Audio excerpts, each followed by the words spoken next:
ఏమైనా భయపడతారు అనుకుంటున్నారా? ఎవరు భయపడరు.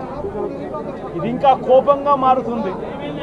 ఇది ఇంకా కోపంగా మారి చంద్రబాబు నాయుడు గారిని, తెలుగుదేశం పార్టీని రెండింటినీ కూడా బంగాళాఖాతంలో కలిపే పరిస్థితులు కూడా దారితీస్తాయి.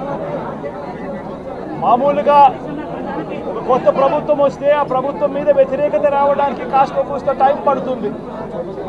కానీ మొట్టమొదటిసారిగా చూస్తూ ఉన్నాం చంద్రబాబు నాయుడు గారి మీద వ్యతిరేకత అన్నది చాలా ఫాస్ట్గా పెరిగిపోతూ ఉంది. నిజంగా ముఖ్యమంత్రిగా ఉన్న వ్యక్తి గవర్నెన్స్ మీద ఫోకస్ పెట్టాల్సింది పోయి ఏం చేస్తూ ఉన్నాడు అన్నది ఒక్కసారి తనను తాను ప్రశ్నించుకోవాలి అని అడుగుతా ఉన్నా.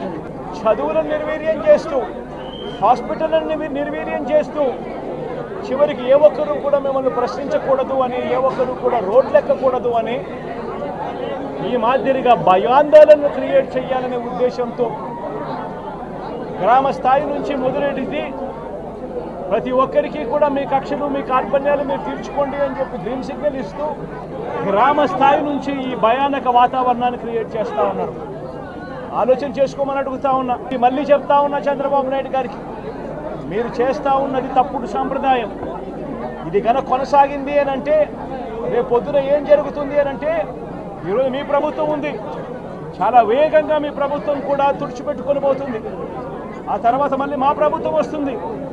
ఆ తప్పుడు మా ప్రభుత్వం వచ్చినప్పుడు కార్యకర్తలు నేను వద్దు వద్దు అని చెప్పినా కూడా వినకుండా ఆ కార్యకర్తలు చంద్రబాబు నాయుడు గారి తెలుగుదేశం పార్టీ వాళ్ళందరికీ కూడా బుద్ధి చెప్పే పరిస్థితి కూడా చంద్రబాబు నాయుడు గారు బీజం వేస్తూ ఉన్నారు ఈరోజు.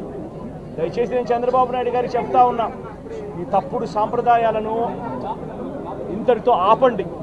ఈ తప్పుడు సాంప్రదాయాలు పెద్దయ్యాయి, వృక్షాలైనాయి అని అంటే ఆ తర్వాత ఆపడం ఎవరి చేత కాకుండా పోతుంది. ఇంకొక ఘటనలో ఏకంగా చంపేసిన ఘటన చూసాం నంద్యాలలో. శుక్రవారం నేను అక్కడికి కూడా పోతా ఉన్నాను. జరిగిన ఆ ఘటనను కూడా ఒకసారి రాష్ట్రం దృష్టికి, దేశం దృష్టికి కూడా తీసుకొని పోయే ప్రయత్నంలో భాగంగా అక్కడికి కూడా వెళ్ళి జరిగిన అగాత్యం, జరిగిన అన్యాయం అక్కడ కూడా హైలైట్ చేసే కార్యక్రమం కూడా చేస్తాం. ఖచ్చితంగా హైకోర్టు తలుపులు తడతాం, అవసరమైతే సుప్రీంకోర్టు తలుపులు కూడా తడతాం. ఇప్పటికే ప్రధాన రాజకీయ పక్షాలన్నింటికీ కూడా రాష్ట్రంలో జరుగుతూ ఉన్న అన్యాయాల గురించి వివరించడం జరిగింది. గవర్నర్ గారిని కూడా ఈ విషయంలో కలగజేసుకోవాల్సిన అవసరం ఉంది అని చెప్పి కూడా గవర్నర్ గారిని కూడా ఈ సందర్భంగా గవర్నర్ గారిని కూడా విన్నపిస్తూ ఉన్నాం. ఇవన్నీ కనీసం మీరన్నా సుప్రీంకోర్టు జడ్జిగా పనిచేశారు, కనీసం మీ సమక్షంలో మీరు ఉండగానే ఇవన్నీ ఈ రాష్ట్రంలో జరుగుతూ ఉన్నాయి.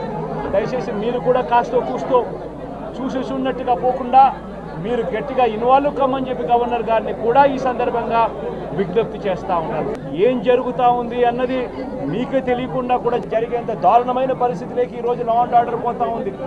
ఒక వైఎస్ఆర్సీపీ కార్యకర్తలే కాదు, వైఎస్ఆర్సీపీని అభిమానించే వాళ్ళే కాదు, చివరికి మహిళల మీద కూడా అగత్యాలు పెరిగిపోయినాయి, చిన్నపిల్లల మీద కూడా అగత్యాలు పెరిగిపోయినాయి.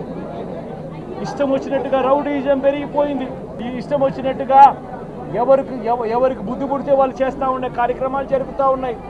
లా అండ్ ఆర్డర్ పూర్తిగా గాడి తప్పిన పరిస్థితులు కనిపిస్తూ ఉన్నాయి.